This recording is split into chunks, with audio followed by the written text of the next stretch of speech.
জাতীয় নির্বাচনের আগে কোনোভাবেই স্থানীয় নির্বাচন হতে দেবে না বিএনপি, বললেন মির্জা ফখরুল। দেশকে অস্থিতিশীল করতে আওয়ামী লীগের ভয়ঙ্কর ছক। নির্বাচনের রোডম্যাপ না দিলে ঈদের পরেই আন্দোলন শুরু, বলছে বিএনপি নেতা হারুন। জাতীয় নির্বাচনের আগে কোনোভাবেই স্থানীয় নির্বাচন হতে দেবে না বিএনপি, বললেন মির্জা ফখরুল। জাতীয় নির্বাচনের আগে কোনোভাবেই স্থানীয় নির্বাচন বিএনপি হতে দেবে না বলে মন্তব্য করেছেন বিএনপির মহাসচিব মির্জা ফখরুল ইসলাম আলমগীর। সোমবার 24 ফেব্রুয়ারি ধামরাইয়ের পৌর শহরের যাত্রাবাড়ি মাঠে ঢাকা জেলা বিএনপির আয়োজিত এক সমাবেশে প্রধান অতিথির বক্তব্যে এসব কথা বলেছেন তিনি। মির্জা ফখরুল বলেন, জাতীয় নির্বাচনের আগে দেশবাসী স্থানীয় সরকার নির্বাচন মেনে নেবে না, বিএনপিও তা মেনে নেবে না।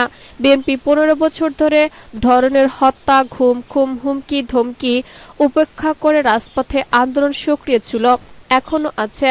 যতদিন দেশের মানুষ ভোট ও ভাতের অধিকার নিশ্চিত না হবে, দেশে গণতান্ত্রিক সরকার প্রতিষ্ঠা না হচ্ছে, ততদিন বিএনপি রাজপথেই থাকবে। তিনি বলেন, আওয়ামী লীগ 15 বছর বিএনপি নেতাকর্মীর উপর যে অত্যাচার, নির্যাতন, নিপীড়ন গেছে তা পৃথিবীর ইতিহাসে কোনো গণতান্ত্রিক দলের উপর এত অত্যাচার, নির্যাতন চলে নাই বলে জানা গেছে। নেতাকর্মীদের তুলে নিয়ে গুম করা হয়েছে, হত্যা করা হয়েছে, এমনকি থানা নিয়ে গুলি করে হত্যা করেছে, পঙ্গু করে দিয়েছে। বাসায় কেউ থাকতে পারেনি, কোনো বিচার ব্যবস্থা হয়নি, অত্যাচার থেকে খালেদা জিয়াকে রেহাই দেওয়া হয়নি। ফখরুল বলেন, খালেদা জিয়াকে মিথ্যা মামলার সাজা দিয়ে 6 বছর বন্দী করে রেখেছে। তাকে পুরান ঢাকার ইঁদুরদৌড়ায় এমন ঘরের ভিতর বন্দী করে রেখেছে। 2 বছর হাসপাতালে, 2 বছর বাড়িতে গৃহবন্দী করে রেখেছে আওয়ামী লীগ। ছাত্রজনতার আন্দোলনে তিনি মুক্তি হয়েছেন। কারাগার থাকা অবস্থায় তাকে পয়ঃনির্যাতনের মাধ্যমে হত্যা করার চেষ্টা করেছিল বলে অভিযোগ করেন তিনি বলেন, তারেক রহমানের বিরুদ্ধে মিথ্যা মামলা দিয়ে আটক করে রাখা হয়েছিল, তার উপর নির্যাতন করা হয়েছিল, তাকে ঝুলিয়ে অত্যাচার করা হয়েছে, তারপর তাকে নিচে ফেলে দিয়ে কোমর ভেঙে দিয়েছে। তার বিরুদ্ধে 83টি মামলা দিয়ে নির্বাসিত করা রাখা হয়েছে। সেই মামলাগুলো এখনো শেষ হয়নি। বিএনপি নেতাকর্মীর বিরুদ্ধে মামলাগুলোর হাজি দিতে এখনো আদালতে যেতে হয়। দেশকে অস্থিতিশীল করতে আওয়ামী লীগের ভয়ঙ্কর ছক। দেশকে অস্থিতিশীল করতে প্রতীত আওয়ামী লীগ ভয়ঙ্কর ছক এঁকেছে। সেই ছক অনুযায়ী একের পর এক তারা নানা অঘটন ঘটিয়ে চলছে। অস্থিরতা সৃষ্টির জন্য আইন শৃঙ্খলা পরিস্থিতির অবনতি ঘটানোর পেছনেও তাদের হাত রয়েছে বলে জানা যায়। দেশকে বিদেশিদের কাছে হেয় করতে ইতিমধ্যেই সামাজিক যোগাযোগ মাধ্যমে তারা ব্যবহৃত করেছে। একটি সূত্রে বলেছে, আগামী মার্চের মাঝামাঝি এপ্রিলের মধ্যে তারা দেশকে চরম পর্যায়ে নিয়ে যাওয়ার পরিকল্পনা করেছে।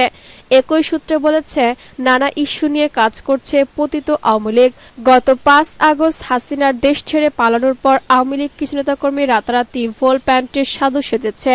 এরই বিভিন্ন গ্রুপের সাথে মিশে গিয়ে এখন মাঠে নেমেছে আইন শৃঙ্খলা পরিস্থিতি অবনতি ঘটানোর জন্য।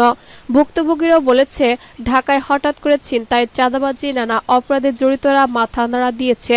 এরই সাথে জড়িত রয়েছে আওয়ামী লীগ সমর্থিত ঢাকার সাবেক কাউলিসদের সহযোগীরা। এরই মধ্যে কাউলিসদের নিয়ন্ত্রণ কিশোর গ্যাংয়ের সদস্যরা জড়িত।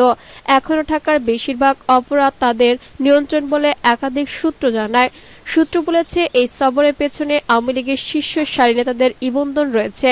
এই কিশোর গ্যাং সদস্যদের অনেকেই এখন অন্য কোনো প্রভাবশালী আশ্রয় অপরাধ চরম কাণ্ড চালিয়ে যাচ্ছে। সংশ্লিষ্ট সূত্র জানায়, আওয়ামী লীগ এপ্রিলের মধ্যে দেশের চরম সহিংসতা পর্যায়ে আওয়ামী লীগের বিভিন্ন ইয়ং মাঠে কাজ করতে চেয়েছিল। নির্বাচনের রোডম্যাপ না দিলে ঈদের পরেই শুরু হবে আন্দোলন, বললেন বিএনপির নেতা হারুন। বিএনপির চেয়ারপারসনের উপদেষ্টা সাবেক সংসদ সদস্য হারুনার রশিদ বলেছেন, অন্তর্বর্তীকালীন সরকারের প্রধান দায়িত্ব কর্তব্য হচ্ছে বাংলাদেশে একটি অবাধ সুষ্ঠু নির্বাচন ব্যবস্থা করা। রমজানের মধ্যেই দয়া করে নির্বাচন রোডম্যাপ ঘোষণা করেন, আর না হলে আমরা রমজানের পরই আবারও বৃহত্তম কর্মসূচি নিয়ে মাঠে নামব। রোববার 24 ফেব্রুয়ারি বিকেলে গাইবান্ধা শহর পৌর পার্কে জেলা বিএনপির উদ্যোগে গণজমায়েতে প্রধান অতিথির বক্তব্যে এসব কথা বলেন তিনি। হারুনার রশিদ বলেন, অন্তর্বর্তী সরকার ইতিমধ্যে যথেষ্ট বিতর্ক করে ফেলেছে। উপদেষ্টা মণ্ডলীগ সদস্য ক্ষমতায় থেকে রাজনৈতিক দল গঠনের চেষ্টা চালিয়ে যাচ্ছে। এটি বাংলাদেশের জনগণ কোনোদিন মেনে নেবে না। তিনি আরো বলেন, শেখ হাসিনা পালানোর মধ্য দিয়ে আওয়ামী লীগের নৌকা স্থানীয়ভাবে ডুবিয়ে গেছে। সেই নৌকা আর কোনোদিন বাংলাদেশে জাগ্রত হবে না। গত 15 বছর হাসিনার সরকার বাংলাদেশের মানুষের উপর জুলুম অত্যাচার করেছে।